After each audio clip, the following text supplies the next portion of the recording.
Hello everyone, welcome to our channel English Made Clear.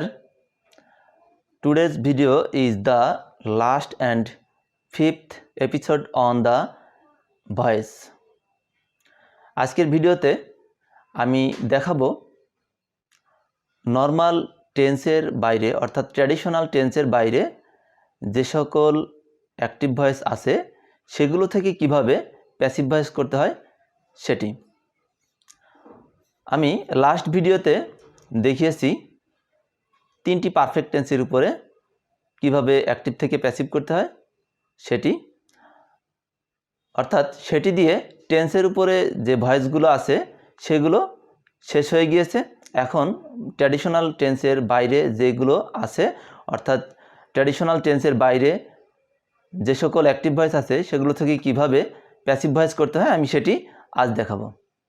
Dear viewers, প্রথমেই আমি দেখাবো imperative সেন্টেন্সের অ্যাক্টিভ ভয়েস থেকে কিভাবে প্যাসিভ ভয়েস করতে হয় সেটি। আমরা জানি ইম্পারেটিভ সেন্টেন্সের প্রথমে সাধারণত ভার্ব দিয়ে শুরু হয়। যে কোনো ভার্ব দিয়েই ইম্পারেটিভ সেন্টেন্স শুরু হতে পারে, ডু, গো অথবা ট্রান্সলেট, মেক, ক্রিয়েট, এভাবে যে কোনো ভার্ব থেকে অর্থাৎ যে কোনো ভার্ব দিয়ে আমরা অ্যাক্টিভ ভয়েস শুরু করতে পারি। তবে মনে রাখতে হবে অ্যাক্টিভ ভয়েসের যে প্রথম যে ভার্বটি হবে সেটি নিশ্চয়ই ট্রানজিটিভ ভার্ব হতে হবে, কারণ ট্রানজিটিভ ভার্ব ছাড়া কোনো প্যাসিভ ভয়েস হয় না। নিশ্চয়ই আমি এটি আগের ভিডিওতে বলে ফেলেছি। আমি এখন যাচ্ছি একটি ইম্পারেটিভ সেন্টেন্সের এক্সাম্পল সেন্টেন্সে, ইম্পারেটিভ সেন্টেন্স থেকে কিভাবে আমরা প্যাসিভ ভয়েস করতে পারি। প্রথমেই আমি একটি সেন্টেন্স নিচ্ছি, do the work at once. এটি হচ্ছে অ্যাক্টিভ ভয়েস। আমরা প্যাসিভ ভয়েসে কি করব? ডিয়ার ভিউয়ার্স, লক্ষ্য করো এখানে ডু হচ্ছে ভার্ব, প্রথমেই ভার্ব ডু, এর অবজেক্ট হচ্ছে দ্য ওয়ার্ক, আর এই যে অ্যাট অনস এইটুকু হচ্ছে অতিরিক্ত অংশ, অর্থাৎ অতিরিক্ত অংশের কোনো ভয়েস চেঞ্জ হবে না, অর্থাৎ এটি যা আছে সেটি থেকে যাবে। প্রথমে আমরা কি করব? এই যে অ্যাক্টিভ ভয়েসের যে অবজেক্ট আছে অবজেক্টটি আগে নেব, আর এর পূর্বে আমরা প্রথমে একটি লেট নিয়ে নেব, অর্থাৎ ইম্পারেটিভ সেন্টেন্সের প্যাসিভ ভয়েস করার সময় প্রথমে একটি লেট নিতে হবে। এটি হচ্ছে স্ট্রাকচারাল বিষয়। প্রথমে আমরা লেট নিব, লেটের পরে এই যে অবজেক্ট আমরা দেখতে পাচ্ছি এই অবজেক্টটি আমরা নিব, অর্থাৎ লেট দ্য ওয়ার্ক, তারপরে একটি বি, অর্থাৎ এটি স্ট্রাকচার হিসাবে এখানে বি থাকবে।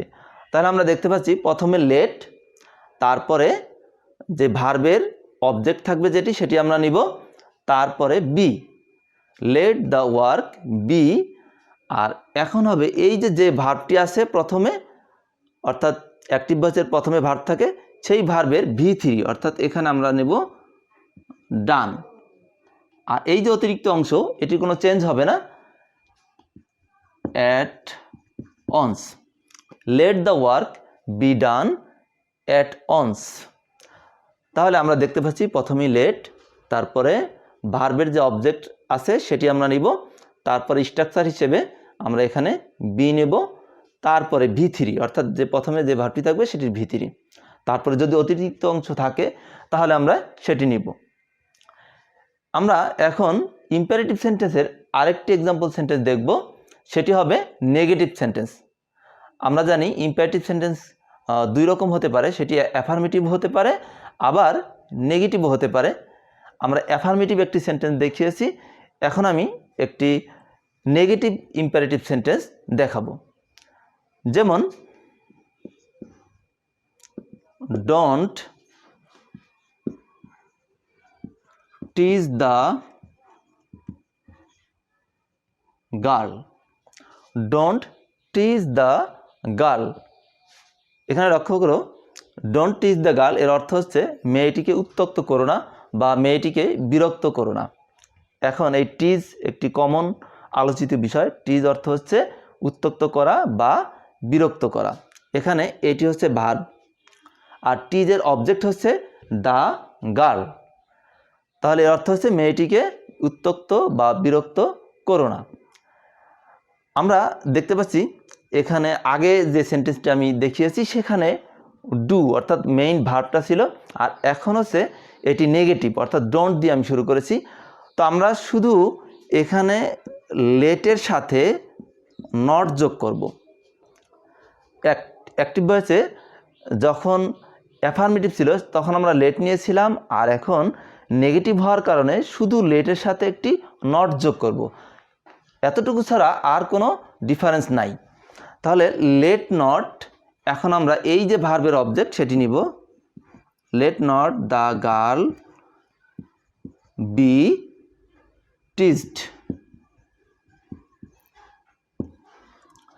তাহলে আমরা দেখতে পেলাম যে নেগেটিভ হলে আমরা লেট নট যোগ করব। লেট নটের পরেই ভার্বের অবজেক্ট নিব, তারপরে নিয়ম অনুযায়ী আমরা বি নিব, তারপরে V3, তাহলেই শেষ। অর্থাৎ আমরা দেখতে পাচ্ছি প্রায় একই, শুধু নেগেটিভের জন্য আমরা নট যোগ করলাম। ডিয়ার ভিউয়ার্স, এখন আমরা দেখব রিফ্লেক্সিভ সেন্টেন্স। রিফ্লেক্সিভ সেন্টেন্স কোনগুলো? ডিয়ার ভিউয়ার্স, রিফ্লেক্সিভ সেন্টেন্স অর্থাৎ রিফ্লেক্সিভ প্রোনাউনযুক্ত যে সকল অ্যাক্টিভ ভয়েস থাকবে সেগুলো থেকে আমরা কিভাবে প্যাসিভ ভয়েস করতে পারি। আগে আমরা একটু জেনে নেই রিফ্লেক্সিভ প্রোনাউনগুলো কি। রিফ্লেক্সিভ প্রোনাউন হচ্ছে সেলফযুক্ত, অর্থাৎ প্রোনাউনের শেষে এই সেলফযুক্ত যে সকল প্রোনাউন থাকবে সেগুলি হচ্ছে রিফ্লেক্সিভ প্রোনাউন। যেমন myself, yourself, himself, herself, themselves, ourselves বা ইটসেলফ, এগুলো হচ্ছে রিফ্লেক্সিভ প্রোনাউন। তো অ্যাক্টিভ ভয়েসে মাঝে মাঝে এই রিফ্লেক্সিভ প্রোনাউনযুক্ত অ্যাক্টিভ ভয়েস থাকে, সেগুলো থেকে কিভাবে প্যাসিভ করতে হয় সেটি আমরা এখন দেখাবো। রিফ্লেক্সিভ প্রোনাউন সাধারণত সেন্টেন্সের শেষে থাকে। যেমন he killed himself. He killed himself অর্থাৎ সে আত্মহত্যা করলো, অর্থাৎ সে নিজেই হত্যা করলো, অর্থাৎ আমরা সহজে বলতে পারি সে আত্মহত্যা করলো। তাহলে এই যে আমরা দেখতে পাচ্ছি হিমসেলফ, এটি হচ্ছে রিফ্লেক্সিভ প্রোনাউন। তাহলে আমরা মনে রাখব যে সকল অ্যাক্টিভ ভয়েসের অবজেক্ট অর্থাৎ প্রদত্ত যে ভার্বের অবজেক্ট যদি রিফ্লেক্সিভ প্রোনাউন হয় তাহলে আমরা সেটি কিভাবে প্যাসিভ ভয়েস করব, এটি আরও সহজ। ডিয়ার ভিউয়ার্স, একটু লক্ষ্য করলেই বুঝবে এটি কত সহজ। কেন এটি সহজ? কারণ এখানে এই যে আমরা সাবজেক্ট দেখতে পাচ্ছি হি, আর এখানে দেখতে পাচ্ছি হিমসেলফ।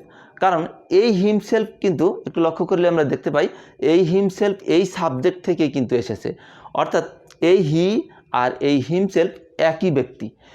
এ কারণে আমরা এই হিমসেলফ এখানে আনবো না আর হিও এখানে নিব না। এখানে আমরা কি করব, এই সাবজেক্টের জায়গায় এই সাবজেক্ট থাকবে এবং হিমসেলফের জায়গায় হিমসেলফ থাকবে। এখানে আমরা সাবজেক্ট এবং অবজেক্ট অল্টারনেট করা দরকার হবে না, এই জন্য এটি আরও সহজ। আমরা এক্ষেত্রে আমরা কি করব, প্রথমে যে সাবজেক্টটি আছে সেই সাবজেক্টটি আমরা নিব, অর্থাৎ এখানে কোনো পরিবর্তন হবে না। আমরা হি নিয়ে নেব আর টেন্স অনুযায়ী সাহায্যকারী ভার্ব আমরা এখানে দেখতে পাচ্ছি কিল্ড অর্থাৎ V2 পাস্ট ইনডিফিনাইট টেন্স। তো সেক্ষেত্রে আমরা জানি V2 থাকলে ওয়াজ ওয়ার, অর্থাৎ এখানে ওয়াজ, হি ওয়াজ, এখানে যে V2 আছে এটিকে আমরা V3 করব, অর্থাৎ কিল্ড, হি ওয়াজ কিল্ড নিয়ম অনুযায়ী বাই। আর এই যে হিমসেলফ আমি বলেছি যে হিমসেলফ অর্থাৎ রিফ্লেক্সিভ প্রোনাউন যেটি আছে সেটি আমরা রেখে দিব। হি ওয়াজ কিল্ড বাই হিমসেলফ। তাহলে আমরা দেখতে পাচ্ছি সাবজেক্ট এবং অবজেক্টের জায়গায় সেটি থেকে যায়, অর্থাৎ এটি কোনো পরিবর্তন হয় না। এই কারণে এটি কিন্তু আরও সহজ। আমি আরেকটি সেন্টেন্স দেখাই।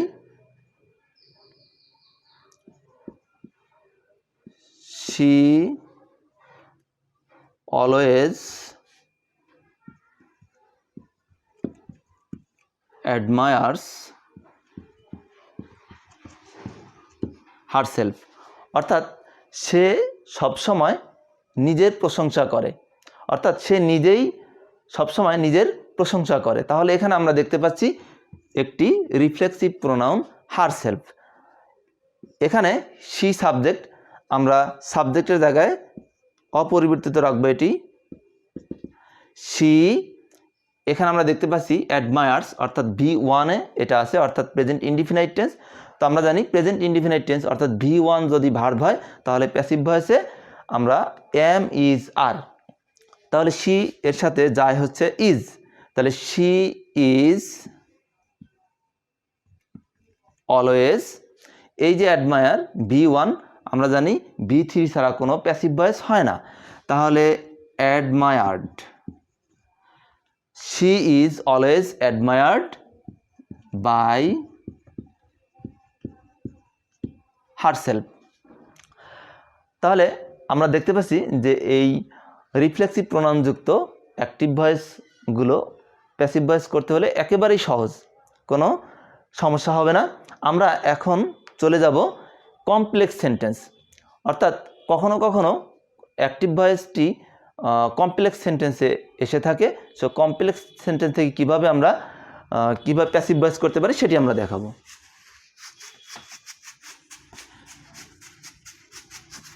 অর্থাৎ আমরা এ যাবৎ যত সেন্টেন্স আমরা এক্সাম্পল সেন্টেন্স হিসেবে এনেছি সেখানে আমরা দেখতে পেয়েছি যে সবগুলো সিম্পল সেন্টেন্স। কখনো কখনো কমপ্লেক্স সেন্টেন্স এসে থাকে, দুইটি অংশ থাকে। সাধারণত কমপ্লেক্স সেন্টেন্সে দুইটি অংশ থাকবে, যেমন we know that you are a clever boy। Dear viewers, লক্ষ্য করো এখানে এই যে সেন্টেন্সটি আমরা লিখলাম উই নো দ্যাট, এটা একটি connector, you are a clever boy, তাহলে সেন্টেন্সের দুইটি অংশ দ্যাট যুক্ত, এটি হচ্ছে একটি কমপ্লেক্স সেন্টেন্স। তো কমপ্লেক্স সেন্টেন্সে আমরা দেখতে পাই উই নো, এইটুকু আমরা ভয়েস করতে পারি, এইটুকু আছে অ্যাক্টিভ ভয়েসে, আমরা এই অংশটুকুর আমরা প্যাসিভ ভয়েস করব। Are you are a clever বয়, এইটুকুর কোনো ভয়েস হয় না, যেহেতু শুধুমাত্র বি ভার্ব যুক্ত আছে। তাহলে শুধুমাত্র আমরা যখন প্যাসিভ করব এখানে এই অংশটুকুর শুধু প্যাসিভ ভয়েস করলেই হবে। উই নো, অর্থাৎ আমরা করব, এখানে অবজেক্ট নাই সেজন্য আমরা এর অবজেক্ট ধরে নেব ইট, তাহলে ইট আর নো V1-এ আছে, তাহলে আমরা নেব ইট ইজ V3। আমরা জানি V3, অর্থাৎ V3 ছাড়া কোনো প্যাসিভ ভয়েস হয় না। It is known to us, এখানে টু ব্যতিক্রম, নোনের সাথে সবসময় টু হয়, বাই হবে না। It is known to us that, তারপরে এই যে ইউ আর আ ক্লেভার বয় যা আছে অপরিবর্তিত থাকবে, এটি চেঞ্জ হবে না। তাহলে আমরা দেখব যে কমপ্লেক্স সেন্টেন্সের দুইটি অংশ থাকবে এবং একটি অংশ সাধারণত প্যাসিভ ভয়েস করা হয়। সেক্ষেত্রে যে অংশের আমরা প্যাসিভ ভয়েস করব সেই অ্যাক্টিভ ভয়েসে একটি ট্রানজিটিভ ভার্ব থাকবে, সেই ট্রানজিটিভ ভার্ব দিয়ে আমরা প্যাসিভ ভয়েসটি করব। এখন আমরা আরেকটি অংশে যাব, সেটি হচ্ছে আমরা জানি যে কিছু প্রিপোজিশন অর্থাৎ ব্যতিক্রম প্রিপোজিশন বসে, অর্থাৎ বাই এর জায়গায় অন্য প্রিপোজিশনও মাঝে মাঝে বসে থাকে। অ্যাক্টিভ ভয়েসে আমরা এ যাবৎ দেখেছি সাধারণত যে V3-র পরে সাধারণত বাই বসে। এখন আমি দেখাবো কিছু কিছু ক্ষেত্রে বাই না বসে অন্য প্রিপোজিশনও বসে, যেমন টু, অ্যাট, বাই, বাই না বসে উইথ, ইন এগুলো বসতে পারে। যেমন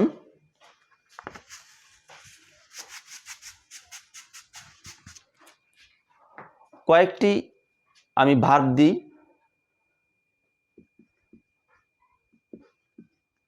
known,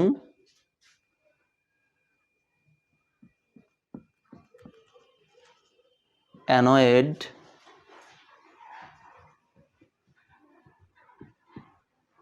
charmed,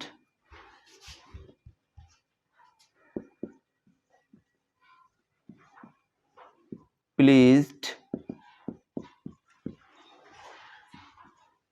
displeased,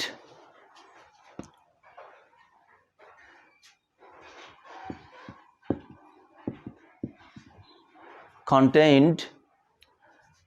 আমরা দেখতে পাচ্ছি কয়েকটি ওয়ার্ড আমি এখানে লিখেছি, known, annoyed, charmed, pleased, displeased, contained। আরও কিছু এরকম শব্দ আছে যেগুলোর সাথে সাধারণত বাই না বসে অন্য প্রিপোজিশন বসে।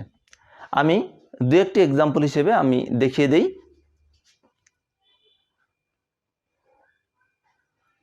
আই নো দ্য ম্যান, এখানে আমরা দেখতে পাচ্ছি নো এখানে ভার্ব, তাহলে আমরা সাধারণ নিয়ম অনুযায়ী আমরা অবজেক্টে সাবজেক্ট করব, অর্থাৎ দ্য ম্যান এখানে সাহায্যকারী ভার্ব। এখানে আমরা দেখতেছি V1 আছে, তাহলে V1 থাকলে আমরা সাহায্যকারী ভার্ব নেব am is are। The man is, V3 হবে known, known-এর সাথে আমরা দেখব সব সময় টু বসে, তাহলে the man is known to me. এই আমাদের মনে রাখতে হবে known এর সাথে সব সময় টু বসে। তাহলে আমরা আরও সেন্টেন্স দেখি। যেমন এখানে আমি লিখেছি অ্যানয়েড। এখানে অ্যানয়েড শব্দটি, এই যে অ্যানয়েড শব্দের অর্থ হচ্ছে বিরক্ত করা। তো এই অ্যানয় শব্দটি যখন আমরা প্যাসিভ ভয়েসে নিব তখন অ্যানয়েডের সাথে দুইটি প্রিপোজিশন হতে পারে, অ্যানয়েড উইথ অথবা অ্যাট। আমাদের মনে রাখতে হবে অ্যাক্টিভ ভয়েসে অ্যানয় থাকলে সেই অ্যাক্টিভ ভয়েসের সাবজেক্ট যদি কোনো ব্যক্তি হয় তাহলে সেক্ষেত্রে আমরা অ্যানয়েডের সাথে নিব উইথ, আর যদি ব্যক্তি না হয় তাহলে আমরা তখন নেব অ্যানয়েড অ্যাট। যেমন আমি একটি এক্সাম্পল সেন্টেন্স দিচ্ছি, শি অ্যানয়েড মি। তাহলে এখানে দেখতে পাচ্ছি অ্যানয়েড মি, তাহলে এখানে সাবজেক্ট হচ্ছে শি।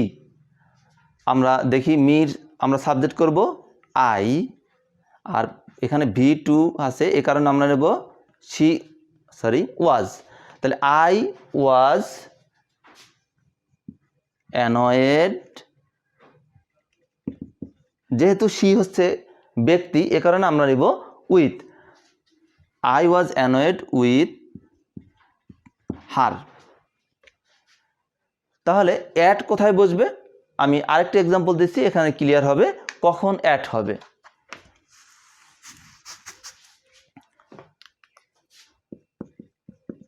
হিজ বিহেভিয়ার অ্যানয়েড আস।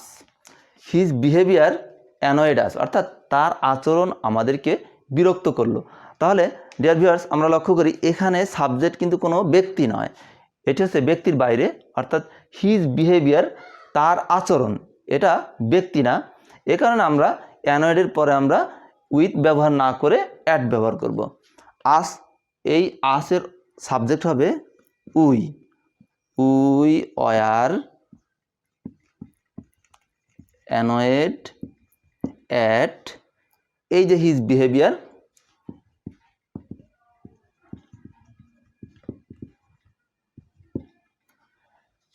তাহলে we were annoyed at his behaviour.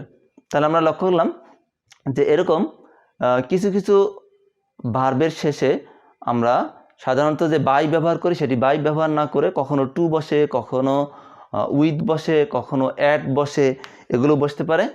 আমি আরও কিছু এক্সাম্পল দিচ্ছি। যেমন প্লিজ, প্লিজ শব্দের অর্থ কাউকে সন্তুষ্ট করা বা তুষ্ট করা। শি প্লিজড মি, অর্থাৎ সে আমাকে সন্তুষ্ট করলো। এখানে মি অবজেক্ট, অর্থাৎ আই হবে সাবজেক্ট, আই ওয়াজ প্লিজড। এখানে এই প্লিজডের সাথে সবসময় উইথ বসবে, প্লিজড উইথ হার। তাহলে আমরা দেখতে পাচ্ছি নোনের সাথে টু বসে, অ্যানয়েডের সাথে উইথ অথবা অ্যাট বসে, ব্যক্তির ক্ষেত্রে উইথ এবং ব্যক্তি না হলে অ্যাট। চার্মড, চার্মডের সাথে অ্যাট বসবে, আমাদের মনে রাখতে হবে চার্মড অ্যাট। তাহলে প্লিজড এর সাথে বসবে উইথ, এবং প্লিজডের সাথে উইথ বসে এবং প্লিজডের জাস্ট অ্যান্টোনিম ওয়ার্ড অর্থাৎ বিপরীত শব্দ হচ্ছে ডিসপ্লিজড, সেক্ষেত্রে এর সাথেও আমরা উইথ বসাবো। আরেকটি ওয়ার্ড আমরা দেখি কন্টেইনড। কন্টেইন এটিও একটি ব্যতিক্রম ওয়ার্ড ভয়েসের ক্ষেত্রে। যেমন the sack contains some wheat. The sacks, sack শব্দের অর্থ হচ্ছে বস্তা, অর্থাৎ বস্তায় কিছু গম আছে। এই হুইট শব্দের মিনিং হচ্ছে গম। তাহলে বস্তায় অর্থাৎ বস্তাটিতে কিছু গম আছে। তাহলে এখানে দেখতে পাচ্ছি কন্টেইনের অবজেক্ট হচ্ছে সাম হুইট, আমরা এটিকে সাবজেক্ট বানাবো সাম হুইট ইজ কন্টেইনড।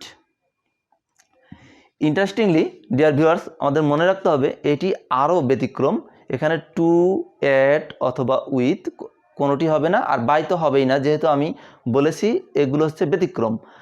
আর আমাদের মনে রাখতে হবে কন্টেইন যখন আমরা অ্যাক্টিভ থেকে প্যাসিভ ভয়েসে যাব তখন কন্টেইনের সাথে বসবে হচ্ছে সবসময় ইন, অর্থাৎ some wheat is contained in the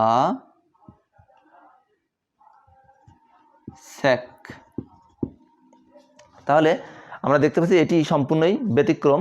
সাধারণত বাই না বসলে টু, অ্যাট, উইথ এগুলো বসে থাকে, আর কন্টেইন এরও বাইরে অর্থাৎ ইন বসেছে এখানে।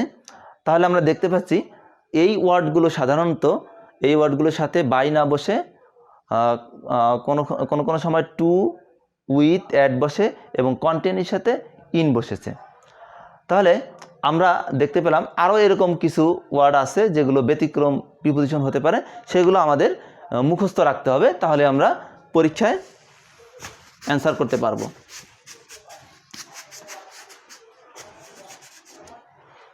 ডিয়ার ভিউয়ার্স, তাহলে আমরা দেখতে পেলাম যেগুলো নর্মাল অর্থাৎ ট্র্যাডিশনাল টেন্সের বাইরে যেগুলো আছে আমি সেগুলো দেখিয়েছি, আর কিছু ব্যতিক্রম প্রিপোজিশন আছে সেগুলো আমি দেখালাম। তাহলে এগুলো চর্চা করলে ভয়েস আমি মনে করি কাভার হবে। আরেকটি বিষয় আছে, সেটি হচ্ছে অপটেটিভ সেন্টেন্স দিয়ে। অপটেটিভ সেন্টেন্স থেকে কিভাবে অ্যাক্টিভ থেকে প্যাসিভ করতে হয় আমি সেটি দেখাবো। যেমন মে আল্লাহ সেভ ইউ। তাহলে এখানে আল্লাহ সাবজেক্ট, সেভ হচ্ছে ভার্ব, আর ইউ অবজেক্ট। তাহলে এখানে আমরা দেখতে পাচ্ছি মে, এটিও কিন্তু একটি মডাল অক্সিলারি। আর আমি আগের ভিডিওতে বলেছি যদি মডাল অক্সিলারি থাকে তাহলে সেখানে মডালের সাথে বি এর একটি সম্পর্ক রয়েছে। তাহলে আমরা সেখানে দেব মে প্রথমে রাখবো, এটা নিয়ম, অর্থাৎ প্রথমেই মে থাকবে অপটেটিভ সেন্টেন্সের ক্ষেত্রে। আর অবজেক্টকে আমরা সাবজেক্ট করব মে ইউ বি, আর V3 ছাড়া প্যাসিভ ভয়েস হয় না। Saved, may you be saved by Allah, অর্থাৎ এটি মডাল অক্সিলারি সাধারণ নিয়ম অনুযায়ী হয়েছে। আরেকটি বিষয় আমি দেখাবো, সেটি হচ্ছে কোয়াজি প্যাসিভ। কোয়াজি প্যাসিভ যুক্ত অ্যাক্টিভ ভয়েস থেকে কিভাবে প্যাসিভ ভয়েস করতে হয়। কোয়াজি প্যাসিভ কোনগুলো, যেমন একটি এক্সাম্পল দেই, রাইস সেলস চিপ, অর্থাৎ চাউল হচ্ছে সস্তায় বিক্রি হয় বা চাউল সস্তায় বিক্রি হচ্ছে, এটি এরকম অর্থ হচ্ছে, অর্থাৎ এটি অনেকটা প্যাসিভ ভয়েসের মতো অর্থ দেয়, এজন্য এটির নাম হচ্ছে কোয়াজি প্যাসিভ, অর্থাৎ কিছুটা প্যাসিভ ভয়েসের টোন আসে এ কারণে। তো এই ধরনের কোয়াজি প্যাসিভ যুক্ত অ্যাক্টিভ থেকে প্যাসিভ আমরা কিভাবে করব, এখানে আমরা লক্ষ্য করব প্রথমে সাবজেক্ট থাকবে আর ভার্ব, আর ভার্বের পরের যে অংশটি অর্থাৎ ওয়ার্ডটি থাকবে সেটি সাধারণত অ্যাডজেক্টিভ হয়ে থাকবে। তাহলে আমরা সেক্ষেত্রে প্রথমে সাবজেক্ট যেটি আছে সেটি আমরা নিব, তারপরে বি ভার্ব নেব, অর্থাৎ সাধারণত এখানে ইজ আসে, অর্থাৎ বি ভার্ব হিসেবে ইজ, অর্থাৎ এম ইজ আর এরকম একটি হবে, বেশিরভাগ ক্ষেত্রে ইজ হয়ে থাকে। রাইস ইজ, আর এই যে অ্যাডজেক্টিভ ওয়ার্ডটি সেটি আমরা এখানে নিয়ে আসব, রাইস ইজ চিপ। স্ট্রাকচার অনুযায়ী এখানে আমরা হোয়েন ব্যবহার করব, তা rice is chip when it is. When it is আমরা মুখস্থ করব অনেকটা, যে এখানে অ্যাডজেক্টিভের পরে হোয়েন ইট ইজ, এই যে সেল V1 আছে এটি আমরা এখানে V3 করব, when it is sold. Rice is chip when it is sold. আরেকটি এক্সাম্পল দিতে পারি, the bed feels very comfortable, অর্থাৎ বিছানাটি খুবই আরামদায়ক মনে হয়। তাহলে আমরা এখানে কি করব, দ্য বেড সাবজেক্ট আছে এটি নিব, the bed is very comfortable, এটি আমরা বি ভার্বের সাথে নিয়ে নেব, very comfortable when it is, এটি হোয়েন ইট ইজ আমাদের মনে রাখতে হবে, হোয়েন ইট ইজ, এই যে ফিল এটির V3 ফিল্ড। ডিয়ার ভিউয়ার্স, আমরা এর মধ্য দিয়ে আমাদের এই এপিসোডটি শেষ করতে যাচ্ছি, অর্থাৎ ভয়েসের উপরের the last episode is going to be ended here.